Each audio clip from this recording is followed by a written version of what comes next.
ఓటేసినా కానీ యూత్ తరఫున Congress government waste. ఎందుకు? నిజంగానే దేనికి ఉపాధి లేదు, ఏది లేదు, న్యాయం లేదు, అన్యాయం మొత్తం జరుగుతుంది. ఆ మేడం కొండ సురేఖ మేడాన్ని ఎమ్మెల్యే అయితే ఇప్పుడు మంత్రి కూర్చున్నా కానీ ఏం చెప్తాను? మాకు ఉపాధి లేదు, మాకు తిన్నామాట తిండి లేదు, ఏది లేదు. ఎందుకు సార్ అది వేస్ట్గా గవర్నమెంట్? ఇప్పుడు కూలగొట్టిన ఎందుకు కూలగొడతాలని మీకు తెలుసా? అసలు మాకు తెలియదు సార్, ఎవరు నోటీస్ చేయలేదు, ఏం చేయలేదు సార్. కేసీఆర్ గవర్నమెంట్ ఉన్నప్పుడు అంతా కూడా మాకు ఏం జరగలేదు. కానీ ఈ కాంగ్రెస్ గవర్నమెంట్ గెలిపించింది మాకు వేస్ట్ అవుతారు.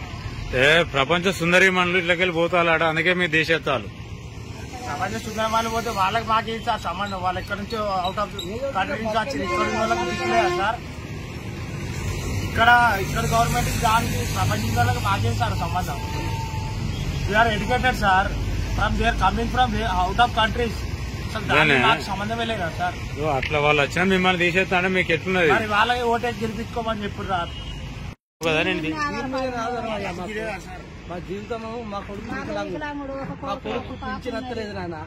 మాకు ఒక పాప, మాకు తినడిక తిండికి చాలా ఇబ్బంది ఉన్నది. నా దగ్గర కష్టం చేద్దామని సాధనైతుంది, ఏదో దీని మీద బతుకుదామని పెట్టుకున్నాను నాయన. ఈ 10 రోజులు మా వాళ్ళు బాగలేక ఎంజంలు ఉన్నాను సార్. ఎంజంలు ఉంటే ఇక వచ్చడానికి గుడిసంతా కూడా వీకిళ్ళు ఎత్తేసి ఆ గుడ్డ తీసి దీని మీద ఎత్తే మాకు ఇప్పుడు కష్టం అవుతుంది తీసుకొని.